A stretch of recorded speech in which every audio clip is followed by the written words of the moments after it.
શ્રી ગણેશાય નમઃ. કૃષ્ણ કનૈયા લાલ કી જય. ભાગવત ભગવાનની જય. સ્કંદ ચોથો. સતીએ પોતાનો દેહ ત્યાગ યોગ અગ્નિમાં કર્યો તે મને વિસ્તારપૂર્વક કહી સંભળાવો. અગ્નિ અને સ્વાહા પતિ પત્નીને પાવક પરમ પવમાન અને રુચિ નામક 3 છોકરાને જન્મ આપ્યો. તેઓ હોમ કરેલા પદાર્થનું ભોજન કરતા હતા. આ 3માંથી 45 અગ્નિઓ ઉત્પન્ન થયા. તે વૈદિક કર્મમાં ઉપયોગી થાય છે. પિતૃગણોને અનુક્રમ અગ્નિસ્વાત, બહિસ્વદ, સૌમ્ય અને આજ્યપન નામક 4 પુત્રો થયા. તેમણે દક્ષ કન્યા સ્વધા સાથે પરણાવ્યા હતા. તેમણે વયુના અને ધારિણી નામક 2 કન્યા થઈ. તે બ્રહ્માના વિચારમાં લીન હતી અને જ્ઞાની હતી. એટલે આ બહેનોનો વંશવેલો આગળ ચાલી ન શક્યો. દક્ષ કન્યા સતીના લગ્ન મહાદેવ શંભુ સાથે થયા હતા. બંને પતિ પત્ની ગુણિયલ અને ચારિત્રશીલ ધરાવતા હતા. જુવાનીમાં જ પ્રતિકૂળ સંજોગો ઘડાતા પિતાને ત્યાં યોગ અગ્નિમાં સતીએ પોતાના પ્રાણની આહુતિ આપી. કારણ કે દક્ષ પ્રજાપતિએ મહાદેવને આમંત્રણ નહોતું આપ્યું. આમ સતી નિસંતાન હતા. વિદુરજીએ કહ્યું કે મહાદેવ ગુણવાન અને શીલવાન હતા અને પ્રજાપતિને પણ પુત્રીઓ પણ પ્રેમ હતો. તો પછી સતી મહાદેવજીને પ્રતિકૂળ કેમ થયા તે મને કહો. વળી તેમણે મહાદેવજીનો દેશ શા માટે કર્યો તે અને દક્ષે સતીનો અનાદર કેમ કર્યો તે પણ કહો. આ દેશનું કારણ શું હતું કે જેને લઈને સતીએ પોતાના દેહ ત્યાગ યોગ અગ્નિમાં કર્યો તે મને વિસ્તારપૂર્વક કહી સંભળાવો. વિદુરજીના મહત્વપૂર્ણ પ્રશ્નનો ઉત્તર આપતા મૈત્રેય ઋષિ બોલવા લાગ્યા. મહાદેવજી ઓમકારના અંશ હતા. તેઓ અથી લઈ આખી અક્ષરમાળાના આદિસ્થાન નાદ બ્રહ્મના સર્જક, ડમરુને ધારણ કરનાર વિદ્યાધર અને સર્વભૂતોમાં ઈશ્વર છે. તેમણે પ્રસન્ન કરવા માટે ભવ, રુદ્ર, સર્વ, ઉગ્ર, ભીમ, સંભવ, પશુપતિ વગેરે નામો વડે પૂજા કરવામાં આવે છે. ચંદ્રને ધારણ કરનાર ત્રિલોચન અને મૃત્યુંજય ભગવાન શંકર કહેવાય છે. મહાદેવજીનું પૂજન અર્ચન તેમના પ્રતીક શિવલિંગ પર કરવામાં આવે છે. રેવા તટ પર ઓમકારેશ્વર મહાદેવજીનું મંદિર છે. આ મંદિર પાસે એક દેડકી રહેતી હતી. તે રોજ શિવલિંગની પ્રદક્ષિણા કરે અને પોતાના ભોજનની શોધમાં બહાર નીકળતી. શિવજીના નિર્માલ્યમાં પડેલા ચોખા ખાતી. એક દિવસ આ દેડકી ચોખા ખાતી એક કાગડો જોઈ ગયો. તેણે દેડકીને ચાસમાં પકડી લીધી અને ઉડી ગયો અને ત્યાર પછી અનુકૂળ જગ્યાએ તેને લઈ જઈને ખાઈ ગયો. આ દેડકી બીજા અવતારમાં એક બ્રાહ્મણ કન્યા વ્રત કરતી અને રોજ ઓમકારેશ્વરની પૂજા કરતી. મહાદેવની કૃપાથી આ કન્યાને સંગીતનું સારું જ્ઞાન મળ્યું. આ કન્યાનું નામ માધવી હતું. આ માધવી સંગીતમાં લીન થઈને રાગ રાગિણી ગાતી અને તે સાથે મહાદેવની ઝાંખી થતી. તે કદીક ઓમકારેશ્વરના દર્શન કરતી તો ક્યારેક પ્રણવસાર શબ્દબંધ શાશ્વત નિત્ય અને અવિનાશી સ્વરૂપમાંય દર્શન કરતી. એક દિવસ આ માધવી મધુર સ્વરે મહાદેવજીનું સ્તવન કરતા ઓમકારેશ્વરમાં લિંગમાં સમાઈ ગઈ. સર્વનું કલ્યાણ કરનાર જગદવંત મહાદેવજીની કથા મહામુનિ મૈત્રેય કહે છે. પરાપૂર્વે પ્રજાપતિઓના યજ્ઞમાં બધા ઋષિગણો અને દેવો પોતપોતાના આસન પર બેઠા હતા. તે વખતે દક્ષ પ્રજાપતિનું સભામાં આગમન થયું. દક્ષ પ્રજાપતિને આવેલા જોઈને બધા દેવો, ઋષિઓ તથા અગ્નિઓ માન સન્માન કરવા માટે પોતપોતાની જગ્યાએ ઊભા થઈ ગયા. ફક્ત બ્રહ્માજી અને મહાદેવ શંભુ બેસી રહ્યા. દક્ષે બ્રહ્માજીને એક મોટેરા માણસ માનીને સામેથી પ્રણામ કર્યા, પરંતુ મહાદેવ શંભુ તો જેમના જમાઈ હોવા છતાંય ઊભા થયા નહીં, તેમજ સન્માન કર્યું નહીં. એટલે દક્ષ પ્રજાપતિએ પોતાનું અપમાન કર્યું છે એમ માન્યું, અને તેથી તેમનો પારો ચડી ગયો અને બોલ્યા, હે બ્રહ્માદિ દેવો અને ઋષિગણો, સાંભળો. સત્પુરુષોના કર્તવ્યનો ભંગ થયો છે. આ મારા જમાઈ મહાદેવજી છે. એનાથી સત્પુરુષોની આચાર નીતિનો ભંગ થવાનો દોષ થયો છે. મારો સત્કાર પણ કરતો નથી, અભિમાની થઈને રખડે છે. ભૂત પ્રેતના સ્વામી છે. એમનું નામ શિવ છે, છતાં મંગળ સ્વરૂપ છે એમ હું માનું છું, અને તેથી હું તેમને શ્રાપ દઉં છું કે યજ્ઞ કાર્યમાં દેવોને જે ભાગ આપવામાં આવે છે તે ભાગ હવેથી મહાદેવને આપવામાં ન આવે. આટલું બોલીને દક્ષ સભામાંથી ચાલી નીકળ્યા.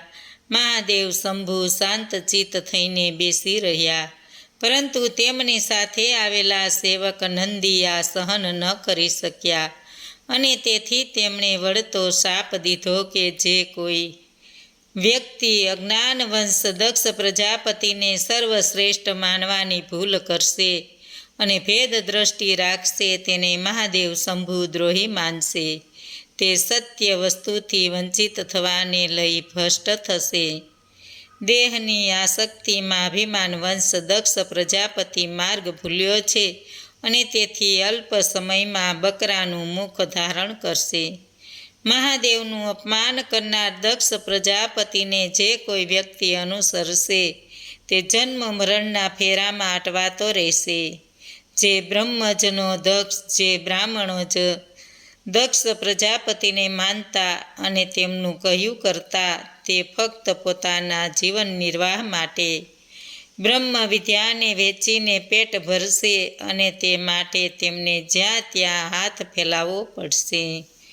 નંદીએ આ પ્રમાણેનો શ્રાપ બ્રાહ્મણોને આપ્યો. તેથી ભૃગુ ઋષિએ વળતો શ્રાપ દીધો કે જે કોઈ મહાદેવજીના સેવક એવા બ્રાહ્મણોની તમે નિંદા કરો છો, માટે તમે પાખંડી થશો, અને ભૂત પ્રેત તમારા દેવ થશે.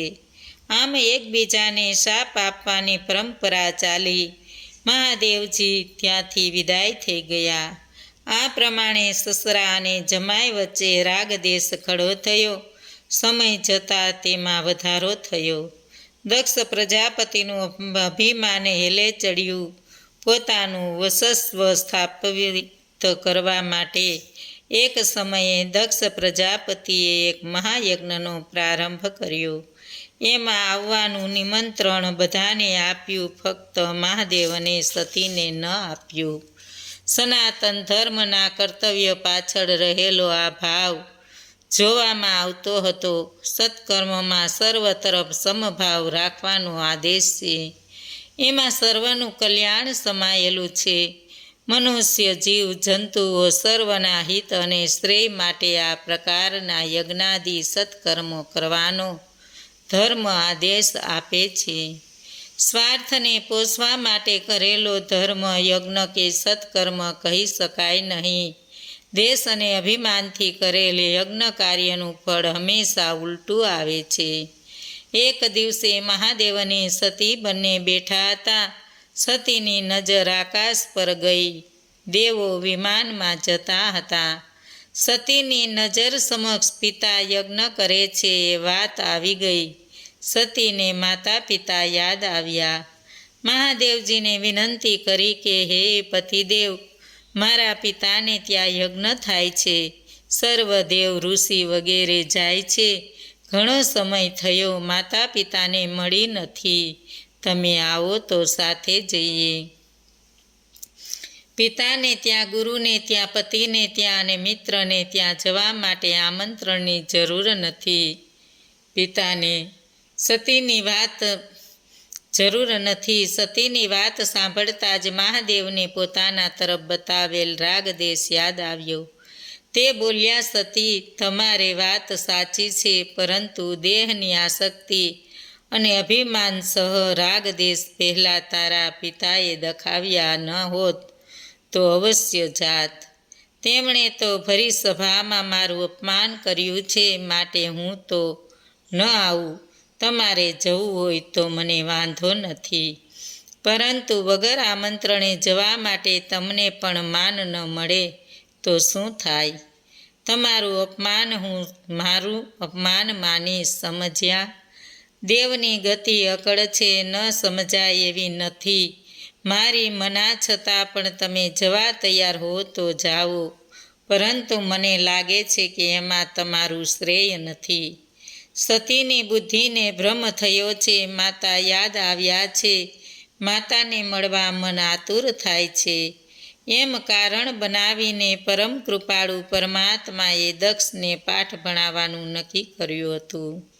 સર્વમાં અદ્ભુત રાખી, સર્વમાં સદભાવ રાખીને પણ અધર્મ આચરવામાં આવે તો તે અધર્મ પાપ જ બને છે. કર્ણ પર્વમાં કહ્યું છે કે કર્ણ જે વખતે રથનું પૈડું જમીનમાંથી કાઢતો હતો અને હથિયાર રહિત હતો, તે વખતે ભગવાને અર્જુનને કહ્યું કે તું આ કર્ણને માર. કર્ણએ કહ્યું, યુદ્ધશાસ્ત્રનો નિયમ છે કે શત્રુ જ્યારે નિશસ્ત્ર હોય ત્યારે તેના પર પ્રહાર ન કરવો જોઈએ. માટે અર્જુને મારા પર પ્રહાર ન કરવો જોઈએ. ભગવાને કર્ણને કહ્યું, તમે આજ સુધી ધર્મનું કેટલું પાલન કર્યું છે? તમે ધર્મનું પાલન કર્યું નથી અને બીજાને ધર્મનું પાલન કરવાનો ઉપદેશ આપો છો. ભરી સભામાં દ્રૌપદીનું અપમાન કરવામાં આવ્યું હતું, ત્યારે તમારો ધર્મ ક્યાં ગયો હતો? દક્ષ પ્રજાપતિનો યજ્ઞ સ્વરૂપ ધર્મ શિવજી પ્રત્યે કુભાવ રાખીને કરવાથી એ અધર્મરૂપ બનીને દક્ષને મારવાનો થયો જ.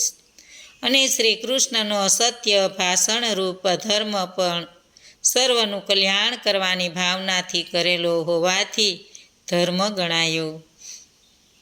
સત્કર્મ કરતા શુદ્ધ ભાવ રાખો, ભગવદ ભાવ રાખો, હૃદય શુદ્ધ રાખો.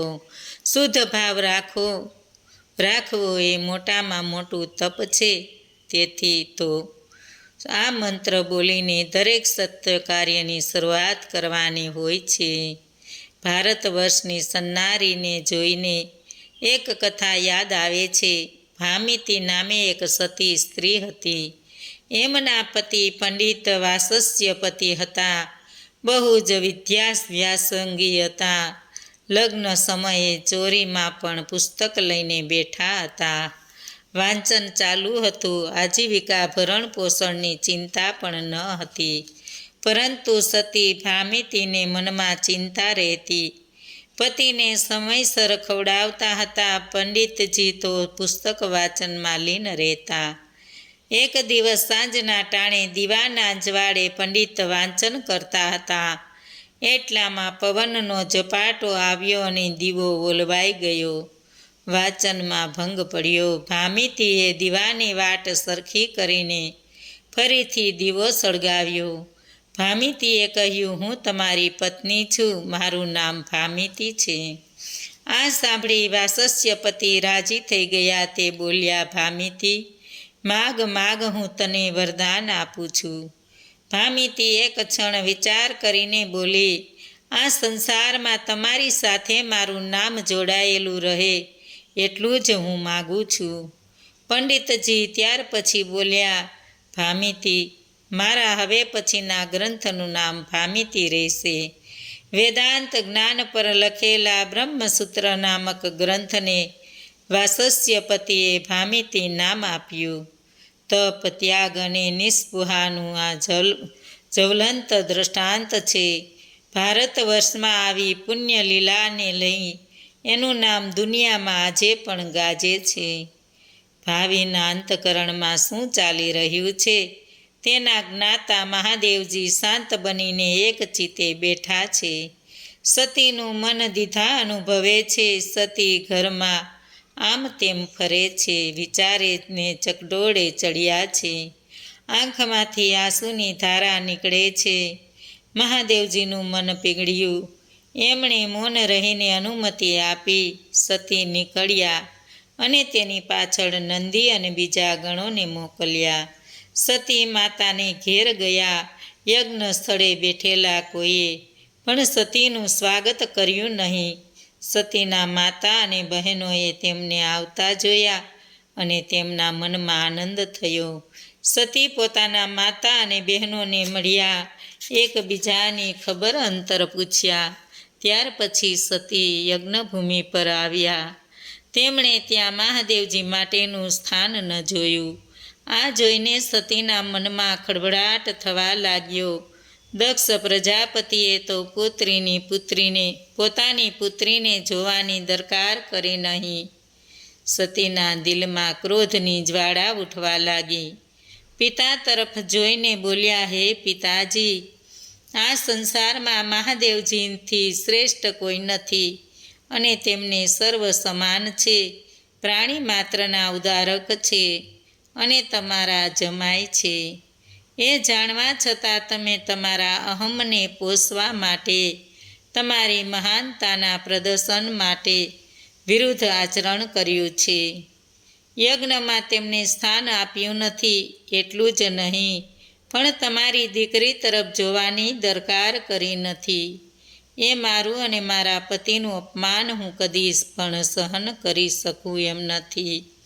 તમે અમારા તરફ દેશભાવ કેળવ્યો છે, શિવજી સાથે વેરભાવ રાખ્યો છે.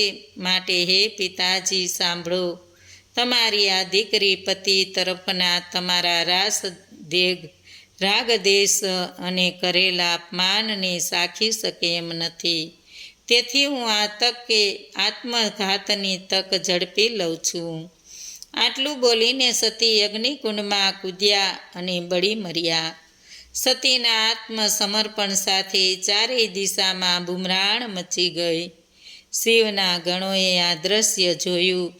તેઓ એકદમ યજ્ઞના સ્થળ પર ઘસી આવ્યા. યજ્ઞના દેવ ભૃગુ ઋષિએ એમને આવતા જોયા. અણસાર મળી ગયો. તેમણે મંત્ર કરવા માંડ્યો અને તે સાથે ઋભુ નામે દેવો ઉત્પન્ન થયા અને શિવના ગણો નંદી સહિત તે સ્થાન છોડીને ભાગી ગયા. દેવર્ષિ નારદજીએ આ બધું જોયું. તેઓ કૈલાસ ગયા અને મહાદેવજીને બધી વાત કરી. મહાદેવજીએ બધી વાત સાંભળી. સતીના આત્મવિલોપનને લઈ એમના અંગે અંગમાં ક્રોધ વ્યાપી ગયો. તરત ઊભા થઈ ગયા. જટા છોડી નાખી. જટાને પછાડી તેમાંથી એક ઉગ્ર પુરુષ બહાર આવ્યો. તેને મહાદેવજીને પ્રણામ કર્યા. મહાદેવે તેમને કહ્યું, હે રુદ્ર, તું મારો અંશ છે, એટલે નિર્ભય થઈને જા અને દક્ષના યજ્ઞનો નાશ કરી આવ. આજ્ઞા મળતાની સાથે રુદ્રએ મહાદેવની પ્રદક્ષિણા કરી અને હાથમાં ત્રિશૂળ લઈને શિવના ગણો સાથે નાદધ્વનિ કરતા ચાલ્યા. યજ્ઞના સ્થળ પર ચારેય બાજુ ઘેરો ઘાલ્યો. મુનિઓને બાંધ્યા, કેટલાકને પકડ્યા અને તોડફોડ શરૂ કરી દીધી. યજ્ઞના આચાર્ય ભૃગુ ઋષિની દાઢી મૂછ ઘેંસી કાઢ્યા અને કહેવા લાગ્યા કે મહાદેવની નિંદામાં તમે લોકોએ સાથ આપ્યો છે. રુદ્રગણોએ દક્ષ પ્રજાપતિને પકડી તેનું માથું કાપી નાખી યજ્ઞકુંડમાં નાખ્યું. આ પ્રમાણે દક્ષ પ્રજાપતિ તથા તેના યજ્ઞનો બધી રીતે નાશ કરીને રુદ્ર અને શિવના ગણો કૈલાસ તરફ પાછા વળ્યા. શિવ મહિમત સ્તોત્રમાં તેના રચયતા પુષ્પદંતે ગાયું છે. હે શરણાગત મહાદેવ, પ્રાણી માત્રના અધિપતિ તેમજ ક્રિયાકુશળ દક્ષ પ્રજાપતિ પોતે યજમાન હતા. ઋષિ ભૃગુ અધવ્યો હતા.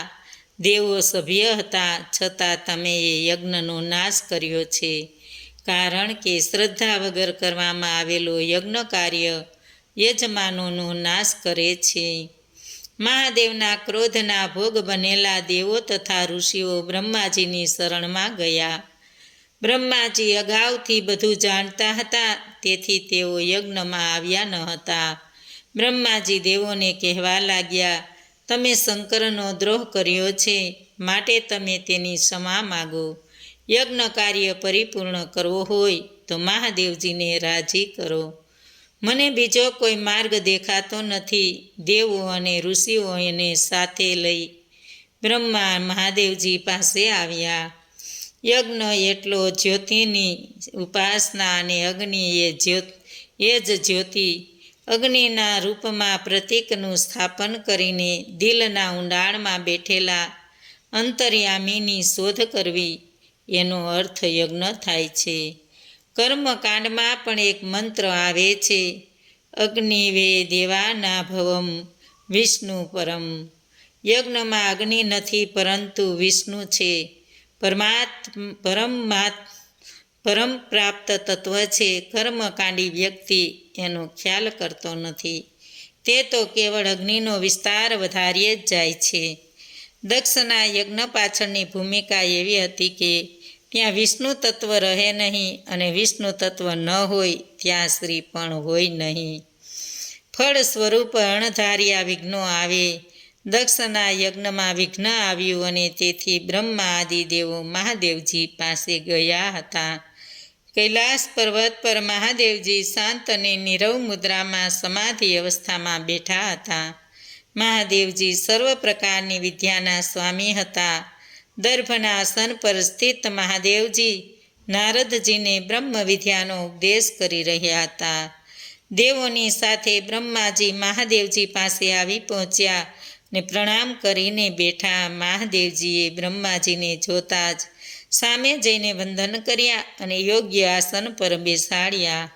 બ્રહ્માજીએ પ્રસન્ન થઈ મહાદેવજીને કહ્યું, હે પ્રભુ, તમે જગતના સર્જક છો, પુરુષ પ્રકૃતિના કારણરૂપ છો, ધર્મ અને અર્થ આપો છો. વેદોના રક્ષણ માટે દક્ષને નિમિત્ત બનાવીને યજ્ઞ કરાવ્યો હતો.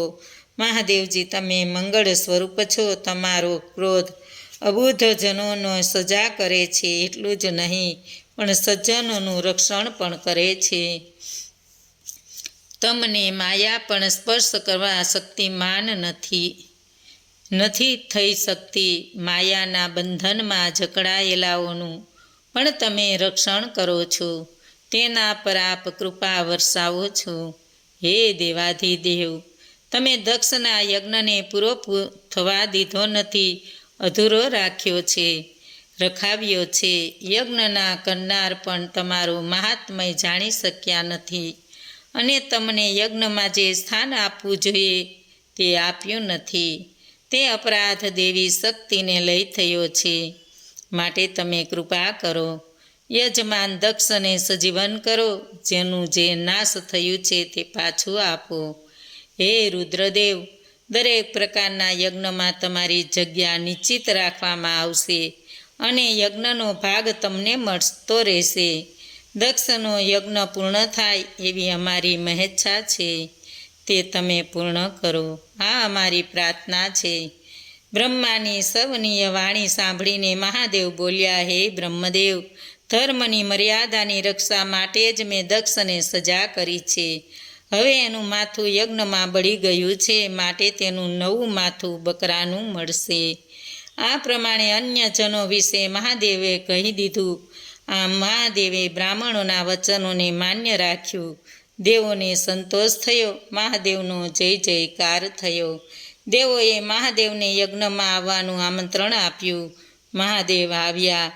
શંકર મહાદેવના કહ્યા પ્રમાણે બકરાનું માથું દક્ષના ધડ પર લગાડ્યું અને બંધ બેસતું ગોઠવ્યું. એટલે દક્ષ જાણે ઊંઘમાંથી જાગતો હોય તેમ ઉઠ્યા અને મહાદેવના દર્શન કર્યા. ત્યાર પછી દક્ષ પ્રજાપતિએ મહાદેવની સ્તુતિ પ્રાર્થના કરી કહ્યું, ભગવાન, મેં આપનું અપમાન કર્યું, છતાં આપે મારા પર અનુગ્રહ કર્યો છે. દક્ષ પ્રજાપતિએ મહાદેવ પાસેથી ક્ષમા યાચના માગી અને ત્યાર પછી યજ્ઞ કાર્ય પૂરું કર્યું. યજ્ઞમાં દક્ષ પ્રજાપતિએ સમધિ હોમીને શુદ્ધ બુદ્ધિથી ભગવાન શ્રીહરિનું ધ્યાન ધર્યું. શ્રીહરિ પ્રગટ થયા. ભગવાન વિષ્ણુ આવ્યા. એટલે બધા દેવો બ્રહ્મા અને મહાદેવ ઊભા થઈ ગયા. બધા વિષ્ણુની સ્તુતિ પ્રાર્થના કરવા લાગ્યા. ભગવાનનું શરણું માગ્યું. દક્ષની પત્ની પ્રસૂતિએ પણ નારાયણની સ્તુતિ કરી. હે પરમેશ્વર, તમે શ્રી લક્ષ્મીના નિવાસ રૂપ છો. ભલે પધાર્યા અને પ્રસન્ન થાઓ. હું તમને નમન કરું છું. તમે લક્ષ્મી સહિત આવીને અમારું રક્ષણ કરો. જેમ માથા વગર શરીર શોભે નહીં, તેમાં યજ્ઞ તમારા વગર શોભે નહીં. બોલો કૃષ્ણ કનૈયા લાલ કી જય. ભાગવત ભગવાનની જય. આજનું ભાવ પુષ્પ શ્રી કૃષ્ણ અર્પણમ.